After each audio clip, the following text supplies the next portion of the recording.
నిరుద్యోగులకు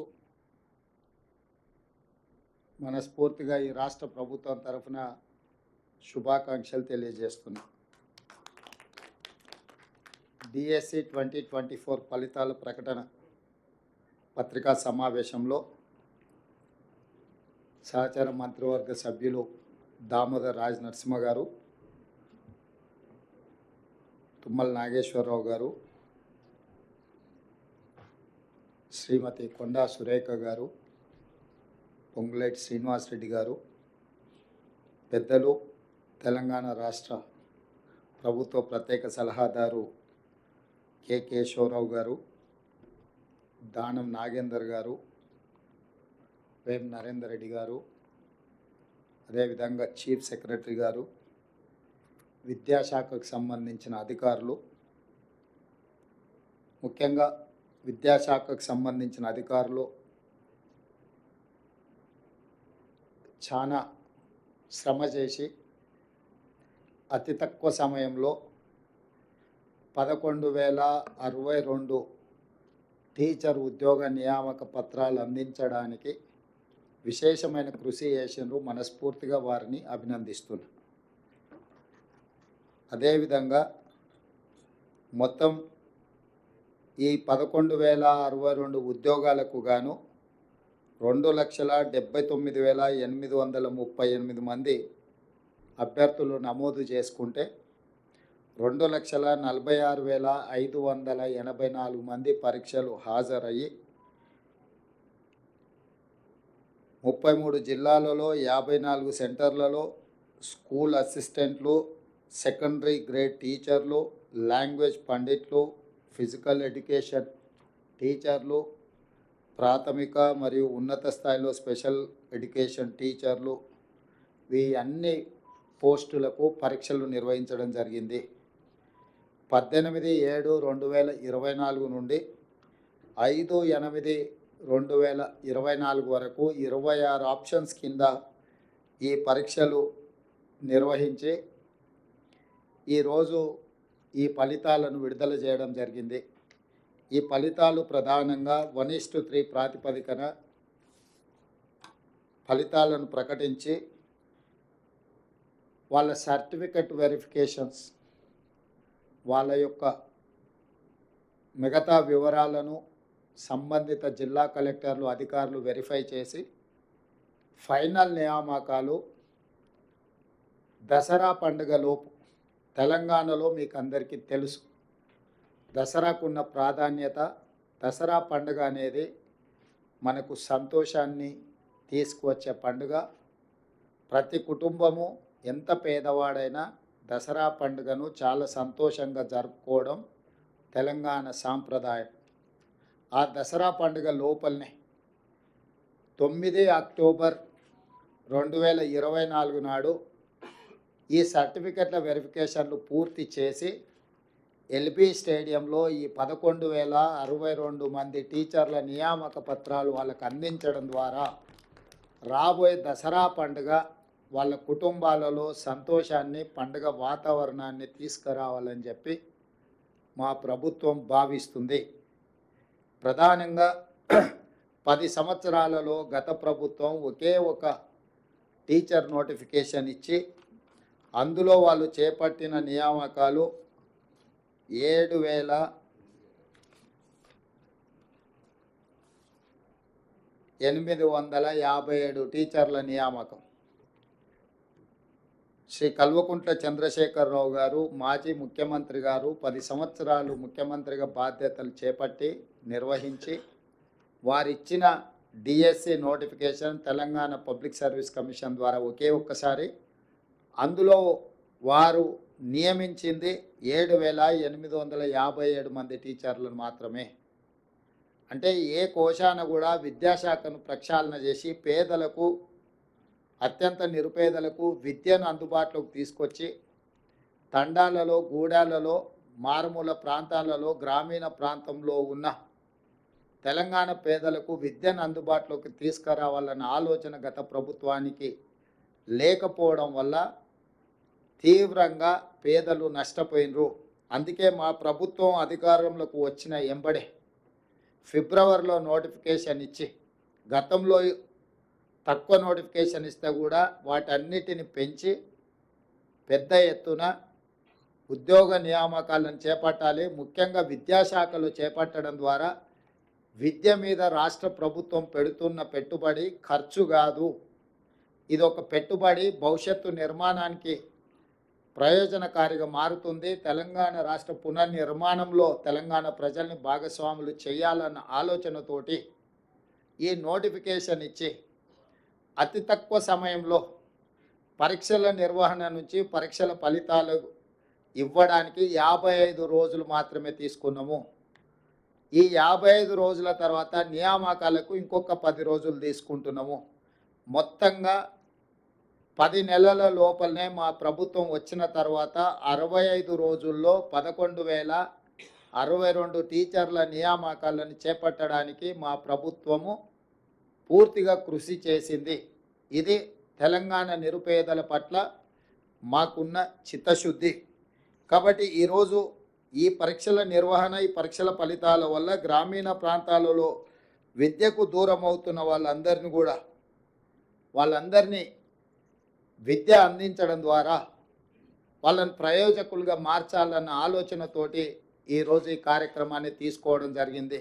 నేను మళ్ళీ ఒకసారి చెప్తున్నాను, ప్రజాపాలన ఇందిరమ్మ రాజ్యం వచ్చిన తర్వాత టీచర్ల నియామకాలకు అత్యంత ప్రాధాన్యతనిచ్చి 10 నెలలు తిరిగే లోపలనే 11,062 మంది టీచర్లను నియమించడం ద్వారా తెలంగాణ పేద ప్రజలకు విద్యను అందుబాటులోకి తీసుకురావాలన్న మా ఆలోచన, మా కృషి, మా అధికారులు చేసిన నిరంతర శ్రమ ఈ సందర్భంగా మనం గుర్తించి అభినందించాలి. అదేవిధంగా మీకు అందరికీ తెలుసు, తెలంగాణ రాష్ట్ర ప్రభుత్వం ఏర్పడిన మొదటి 90 రోజుల్లోనే 30,000 ప్రభుత్వ ఉద్యోగ నియామకాలు, ఎక్కడైతే కాంగ్రెస్ పార్టీ అధికార ప్రమాణ స్వీకారం చేసిన ఎల్బీ స్టేడియంలోనే వివిధ శాఖలలో 30,000 ఉద్యోగ నియామకాల పత్రాలు అందించడం ద్వారా నిరుద్యోగ సమస్య తీవ్రమైన సమస్య. తెలంగాణ ఉద్యమానికి ప్రధాన ఇంధనంగా పనిచేసిన నిరుద్యోగ యువకులకు ఉద్యోగ అవకాశాలు ఇవ్వడం ద్వారా, ఉద్యోగ నియామక పత్రాలు అందించడం ద్వారా ఈ ప్రభుత్వం నిరుద్యోగ యువకులకు అండగా నిలబడి గ్రామీణ ప్రాంతాల పేదల కుటుంబాలను ఆదుకోవాలన్న ఆలోచనతో ముందుకు వచ్చినాము. ఇదే కాకుండా డిఎస్సి నోటిఫికేషను, టెట్ లేకపోవడం వల్ల కొంతమందికి అవకాశాలు రావట్లేదంటే టెట్ పరీక్షలు నిర్వహించిన తర్వాతనే డిఎస్సి నోటిఫికేషన్ ఇచ్చి వాళ్ళకు కూడా అవకాశాలు కల్పించడం జరిగింది. ఇదే కాకుండా గ్రూప్ 1, గ్రూప్ 2, గ్రూప్ 3కి సంబంధించిన పరీక్షల్ని తెలంగాణ పబ్లిక్ సర్వీస్ కమిషను ఒక అంగడి సరుకుగా మారితే దాన్ని కంప్లీట్గా ప్రక్షాళన చేసి నూతనంగా Telangana public service commission chairman మెంబర్స్ను కూడా నిపుణులను, అందులో అనుభవం కలిగిన వాళ్ళని నియమించడం ద్వారా ఎలాంటి ఆరోపణ లేకుండా పారదర్శకంగా పరీక్షలు నిర్వహించి ముందుకెళ్తున్నాము. తొందరలోనే గ్రూప్ 1 ఫలితాలను కూడా ప్రకటించి వందలాది మంది తెలంగాణ పట్టభద్రులను గ్రూప్ 1 అధికారులుగా నియమించడం ద్వారా తెలంగాణ పునర్నిర్మాణంలో వాళ్ళను కూడా భాగస్వాములు చేయాలనుకుంటున్నాము. ఈ ప్రభుత్వము దాదాపుగా మొదటి సంవత్సరంలోనే 60 నుంచి 65,000 ఉద్యోగ నియామకాలకు ప్రణాళిక సిద్ధం చేసి వివిధ శాఖలలో, అది సింగరేణి కావచ్చు, ఆర్టీసీ కావచ్చు, విద్యాశాఖ కావచ్చు, పోలీస్ శాఖ కావచ్చు, రెవెన్యూ శాఖ కావచ్చు, ఇతర ప్రభుత్వంలో ఉండే కీలకమైన ప్రతి శాఖలో ఉన్న ఖాళీలను భర్తీ చేస్తూ నిరుద్యోగ సమస్యను పరిష్కరించి గతంలో పేరుకుపోయిన చెత్తనంతా కూడా ప్రక్షాళన చేసుకుంటూ పరిపాలన అందించే ప్రయత్నం చేస్తున్నాము. ఏది ఏమైనా ఇందులో ఈ ఎగ్జామ్స్లో పాస్ అయిన వాళ్ళకి మనస్ఫూర్తిగా నేను అభినందనలు తెలియజేస్తున్నా. భవిష్యత్ తరాల యొక్క బాధ్యత మీ మీద ఉన్నది. టీచర్ ఉద్యోగం అనేది ఉద్యోగం కాదు, ఇది భావోద్వేగము. నీళ్లు, నిధులు, నియామకాలలో ఈ నీళ్లు కూడా మనకు ఒక భావోద్వేగము, విద్య కూడా ఇంకొక భావోద్వేగము తెలంగాణకు. ఎందుకంటే గత పాలకుల వల్ల, అది తెలంగాణ రాష్ట్రం రాకంటే ముందు కానీ తెలంగాణ రాష్ట్రం వచ్చిన తర్వాత కానీ విద్య నిర్లక్ష్యానికి గురైంది. బడ్జెట్ కేటాయింపులలో కూడా గతంలో అన్యాయం జరిగింది. మేము వచ్చిన తర్వాత బడ్జెట్ను కూడా పెంచి ఈరోజు అన్ని రకాలుగా ప్రభుత్వాన్ని ముందుకు నడిపించడం ద్వారా బడ్జెట్లో కూడా న్యాయం చేయాలన్న ఆలోచనతోని నిధుల కేటాయింపులు కూడా పెంచినము. ఇవి కూడా ఇంకా సరిపోవు, భవిష్యత్తులో ఇంకా నిధులను పెంచడం ద్వారా విద్యకు అత్యంత ప్రాధాన్యత ఇస్తాము. ఇదే కాకుండా చంద్రశేఖరరావు గారు పదే పదే నేను SC, ST, OBC, minority residential schools ఇచ్చిన వాటి వల్ల చాలా ప్రయోజనం చేకూరింది అని వారు చాలా సందర్భాలలో చెప్పడం జరిగింది. అవన్నీ మంజూరు చేసిండు, కానీ వేటికి కూడా కనీసమైన మౌలిక సదుపాయాలు ఏర్పాటు చేయలేదు. పిట్టగూళ్ళలో, పోల్ట్రీ ఫామ్లలో పేదల పిల్లల్ని సరైన వసతులు లేకుండా, సరైన భోజన సౌకర్యాలు లేకుండా నిర్లక్ష్యానికి లోనైంది. అందుకే ఈరోజు మా ప్రభుత్వము integrated residential schools, young India integrated residential schools ప్రతి కాన్స్టిట్యున్సీకి 20 నుంచి 25 ఎకరాలలో ఎస్సీ, ఎస్టీ, ఓబీసీ అండ్ మైనారిటీకి సంబంధించిన రెసిడెన్షియల్ స్కూల్స్కి అన్నిటికీ కూడా ఒక క్యాంపస్ క్రియేట్ చేసి ఒక యూనివర్సిటీ స్థాయిలో అక్కడ వసతులు, మౌలిక వసతులు కల్పించి అక్కడ ప్లే గ్రౌండ్స్ కానీ, ల్యాబ్స్ కానీ, వాళ్ళకు మంచి అడ్వాన్స్డ్ టెక్నాలజీతో కిచెన్ సెంటర్లు కట్టి ఒక హైజెనిక్ ఫుడ్ వాళ్ళకు ఇవ్వాలి అని ఈరోజు మా ప్రభుత్వం నిర్ణయం తీసుకొని పైలట్ ప్రాజెక్ట్ కింద కొడంగల్ అండ్ మధిరాలో ఆల్రెడీ పనులు ప్రారంభించడానికి అన్ని ఏర్పాట్లు చేసినాం. 100 అర్బన్ హైదరాబాద్ 19 నియోజకవర్గాలను పక్కన పెడితే దాదాపుగా గ్రామీణ ప్రాంతాలలో ఉన్న 100 శాసనసభ నియోజకవర్గాలల్లో ఈ యంగ్ ఇండియా ఇంటిగ్రేటెడ్ రెసిడెన్షియల్ స్కూల్స్ని పూర్తి స్థాయిలో వాటిని అభివృద్ధి చేయాలన్న ఆలోచనతోని దాదాపుగా ఒక్కొక్క స్కూల్కు 100 నుంచి 125 కోట్లు, అంటే దాదాపుగా 10 నుంచి 12,500 కోట్ల రూపాయలు దానికి ఖర్చు అవ్వడానికి అవకాశం ఉంది. దానికోసం నిధుల సేకరణతో పాటు ఈ ఇన్ఫ్రాస్ట్రక్చర్ అంతా కూడా మౌలిక వసతులను అందించడానికి మా ప్రభుత్వం పూర్తి స్థాయిలో ప్రయత్నం చేస్తుంది. అదేవిధంగా 10 సంవత్సరాలు టీచర్ల ప్రమోషన్లు కానీ, టీచర్ల బదిలీలు కానీ ఏ రోజు చేయలేదు. ఎన్నో రోజుల నుంచి వాయిదాలు పడుతున్న టీచర్ల పదోన్నతుల ప్రక్రియ 21,419 మంది టీచర్లకు ప్రమోషన్లు ఇవ్వడం జరిగింది. ఇందులో ప్రాథమిక పాఠశాలకు సంబంధించిన వాళ్ళు 19,429 మందికి ఇవ్వడం జరిగింది. వివిధ స్కూళ్ళల్లో ఉండే టీచర్లకు, భాషా పండిట్లకు, ఫిజికల్ డైరెక్టర్లకి గురుకుల పాఠశాలల్లో ప్రమోషన్లు, బదిలీలు లేకపోవడం వల్ల ఒక తీవ్రమైన నిరాశకు లోనైన ఈ టీచర్లందరికీ బదిలీలు, ప్రమోషన్లని ఎలాంటి వివాదాలకు తావు లేకుండా మా ప్రభుత్వం నిర్వహించింది.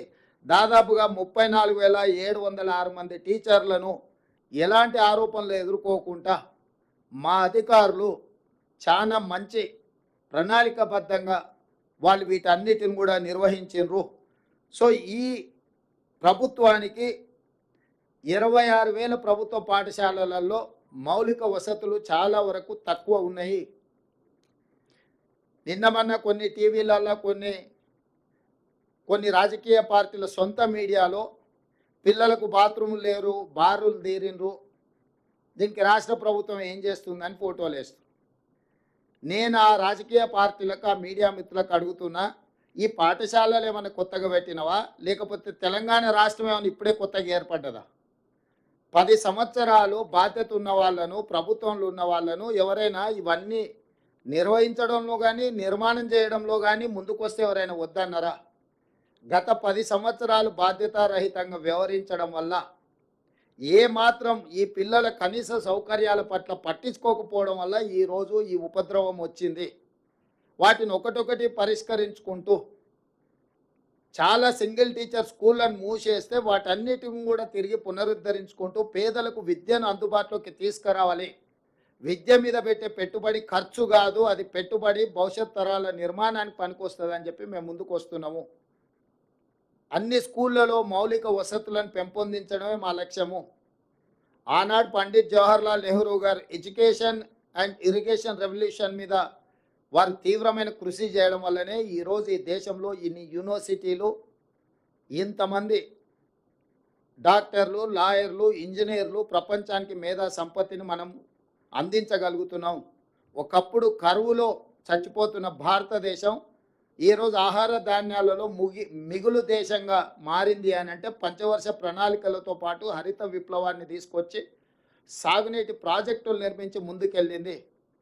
ఈరోజు అదే పండిత్ జవహర్లాల్ నెహ్రూ గారి ఆదర్శాలను ఎడ్యుకేషన్ రెవల్యూషన్, అదేవిధంగా ఇరిగేషన్ రెవల్యూషన్, ఇండస్ట్రియల్ రెవల్యూషన్ కూడా అందుకోవాలని చెప్పి మా ప్రభుత్వం తీవ్రమైన ప్రయత్నం చేస్తుంది. దీనికి నిజమైన మీడియా మిత్రులందరూ కూడా సహకారాన్ని అందించాల్సిందిగా మేము కోరుకుంటున్నాం. Thank you. ఇప్పుడు ఈ నియామకాలు పూర్తయి ఎంతమంది చేరుతారు, ఏమైనా ఖాళీలు ఉంటాయా, వీటన్నిటిని చూసుకున్న తర్వాత మళ్ళీ ఆలోచన చేస్తాం. మా క్యాలెండర్ దీని ప్రకారం ఫిబ్రవరిలో డ్యూ డేట్ ఉంది. సో ఇప్పుడు ఈ 11,062లో ఏమైనా ఖాళీలు ఉంటాయా, అన్నిటికన్నీ నియామకాలు జరుగుతాయా, వీటన్నిటిని కూడా ఒకసారి అంచనా వేసుకొని ఇది నిరంతర ప్రక్రియ. జాబ్ క్యాలెండర్ ఏదైతే ఇచ్చినామో ఎవ్రీ ఇయర్ వచ్చే వేకెన్సీలను తప్పకుండా నియమించాలన్నదే మా ప్రభుత్వం యొక్క ముఖ్య ఉద్దేశము. కాకపోతే వ్యవస్థలన్నిటిని బలహీనపరచడం ద్వారా, వ్యవస్థల్ని గత ప్రభుత్వం నిర్వీర్యం చేయడం వల్ల కొన్ని మేము అనుకున్న కార్యక్రమాలను కూడా అనుకున్న సమయంలో నిర్వహించాలంటే కొన్ని అవాంతరాలు వస్తున్నాయి. వీటన్నిటిని అధిగమించి ఏ ఒక్క ప్రభుత్వ ఉద్యోగం కూడా ఖాళీ లేకుండా వాటన్నిటిని నియమించాలన్నదే మా యొక్క లక్ష్యం. తప్పకుండా ఈ నియామకాల తర్వాత ఒక అంచనాకు వచ్చి కొత్త నోటిఫికేషన్ ఏ విధంగా ముందుకు వెళ్ళాలనో కూడా నిర్ణయం తీసుకుంటాం. Thank you.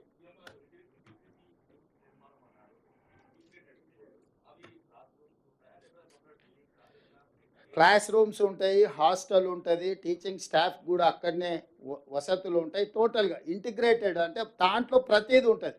అంటే ల్యాబ్లు ఉంటాయి, స్టేడియంలు ఉంటాయి, ప్రతి వ్యవస్థ అంటే ఒక ప్రైవేట్ స్టాండర్డ్ క్యాంపస్కి పోతే మీకు ఎన్ని రకాల మౌలిక వసతులు ఉంటాయో పిల్లలకు, ఈ ఎస్సీ ఎస్టీ బీసీ మైనారిటీ పిల్లలకు కూడా ఆ రకమైన మౌలిక వసతులు అన్నిటినీ ఏర్పాటు చేసి వాళ్ళ మధ్య తారతమ్యాలు లేకుండా, ఎందుకంటే ఇది సోషల్ కాజ్కి తయారవుతుంది. ఎస్సీ స్టూడెంట్స్ని అందరిని ఒక దగ్గర, ఎస్టీలను అందరిని ఇంకొక దగ్గర, బీసీలను ఇంకొక దగ్గర, మైనారిటీలను ఇంకొక దగ్గర మనం సంవత్సరాల కొద్దీ విద్యను అందించి వాళ్ళని పెంచడంతో ఒక రకమైన అభద్రతా భావం వాళ్ళ మనసులో పేరుకపోవడానికి అవకాశం ఉంది. వీళ్ళందరూ కలిసి ఉండడంతో మనమంతా ఒకటే అన్న భావన కాకుండా ఒకరి మధ్యలో ఒకరికి ఒక సౌహృద్భావమైన వాతావరణం వస్తుంది.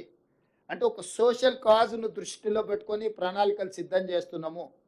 ఏ వర్టికల్చర్ ఆ వర్టికల్చర్ని సపరేట్గా మనం పెట్టి చూస్తే వాళ్ళకు ఒక తెలియని అభద్రతా భావం, సమాజం మమ్మల్ని పక్కన పెట్టి చూస్తుందేమో అని చెప్పి ఆ విద్యార్థుల మనసుల్లో ఎక్కడో ఒక నిగూఢమైన భయం పేరుకుపోవడానికి అవకాశం ఉంటుంది. చిన్న వయసులో వాళ్ళ మనసులో ఇట్లాంటి ఆందోళన ఉండడానికి వీల్లేదు. అందుకే వీళ్ళందరిని ఒక దగ్గరికి తీసుకొస్తే ఒక బ్రదర్హుడ్ అంటే ఒక ఫ్యామిలీ లాగా, ఒక అన్నదమ్ముల్లాగా ఒక కలిసి గ్రౌండ్లో కలిసి ఆడుకోవడం ద్వారా, చదువుకునేటప్పుడు కలవడం ద్వారా వీళ్ళందరూ కూడా ఒక మంచి వాతావరణంలో పెరుగుతారు. సో వాళ్ళందరినీ ఒక ఇంటిగ్రేటెడ్ క్యాంపస్ క్రియేట్ చేస్తున్నాం. మినిమం 20-25 ఎకరాల నుంచి 100 నుండి 125 కోట్ల రూపాయలు ఒక్కొక్క స్కూల్ మీద ఖర్చు పెట్టి ఇన్ఫ్రాస్ట్రక్చర్ క్రియేట్ చేసి వాళ్ళకు ఒక మంచి పౌష్టిక ఆహారాన్ని అందించడమే కాకుండా ఒక మంచి మేనేజ్మెంట్ని ఇచ్చి వాళ్ళకి ప్రతి క్షణం విద్యను అందుబాటులోకి తీసుకొచ్చి నాణ్యమైన విద్యను అందించి నాణ్యమైన ఫుడ్ను అందించాలన్నదే మా ఆలోచన.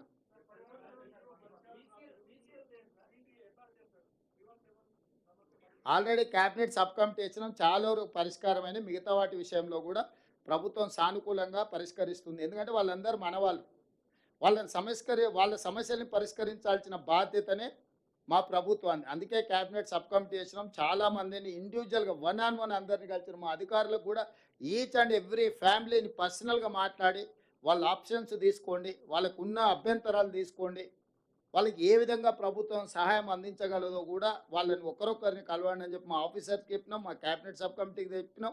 మ్యాక్సిమం అందులో చాలామంది సమస్యల పరిష్కారం, ఇంకా కొన్ని మిగిలినట్టు ఉన్నాయి. గత పాలకుల యొక్క పాపాలను ఒకటొకటిగా కడుక్కుంటూ వస్తున్నాం. ఇది కూడా కడుగుతాం, వీటిని కూడా పరిష్కరిస్తాం.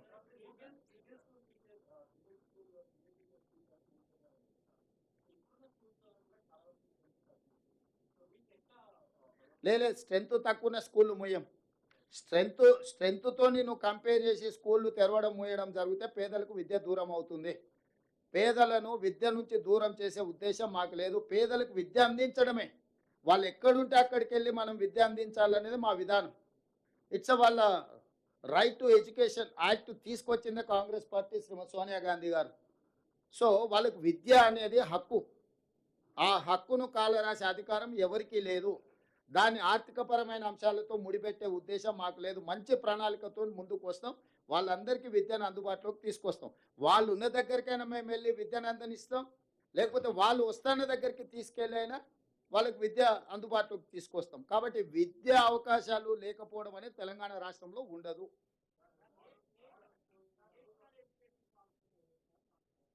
ఇప్పుడైతే ఈ ఈ మన స్టేట్ ఎడ్యుకేషన్ పాలసీ మీద ప్రాపర్‌గా ముందుకెళ్దాం.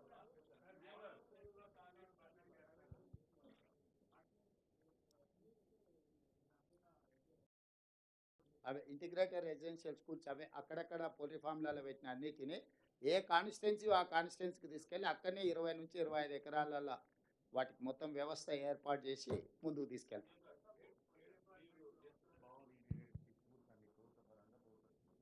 కానీ ప్రైవేటు విద్యా సంస్థలు, కార్పొరేట్ సంస్థలు వేలాదిగా దోచుకుంటున్నాయి. చాలా విచ్చలవిడిగా ఫీజులు ఏ ప్రభుత్వం వచ్చినా ఫీజుల నియంత్రణకు ఏ కృషి చేయడం లేదు. దీనిపై మీ కామెంట్ ఏంటి? మీడియా బాధ్యతాయుతంగా వ్యవహరించాలి. ఎక్కడెక్కడ ఇట్లాంటి తప్పిదాలు జరుగుతున్నాయో ప్రజలకు వివరించాలి. అవేర్‌నెస్ ప్రోగ్రాములు తీసుకురావాలి. ఆ తీసుకొచ్చిన వాటి మీద డెఫినిట్‌గా ప్రభుత్వం చర్యలు తీసుకుంటది. మీడియా కూడా ఒక సోషల్ రెస్పాన్సిబిలిటీని తీసుకోవాలి. ఆయే విద్యా ఏవైతే ఇన్‌స్టిట్యూషన్స్ ఇట్లా దోపిడీ చేస్తున్నాయని అంటుండ్రో, ఆ టీవీలలో అన్నీ అవే ప్రకటనలు ఉంటున్నాయి. తెరవంగానే ఒకటో ర్యాంకు, రెండో ర్యాంకు, మూడో ర్యాంకు, నాలుగో ర్యాంకు ఊదరగొట్టి మీరు పేదోళ్ళందరిని కూడా ఉన్న ఆస్తి అంతా అమ్మి తీసుకుపోయి వాళ్ళకి ఫీజులు కట్టేటట్టు చేస్తున్నారు. కాబట్టి మీడియా కూడా ఒక సోషల్ రెస్పాన్సిబిలిటీ కింద దీంట్లలో కొంచెం నియంత్రణ పాటించి ఎక్కడెక్కడ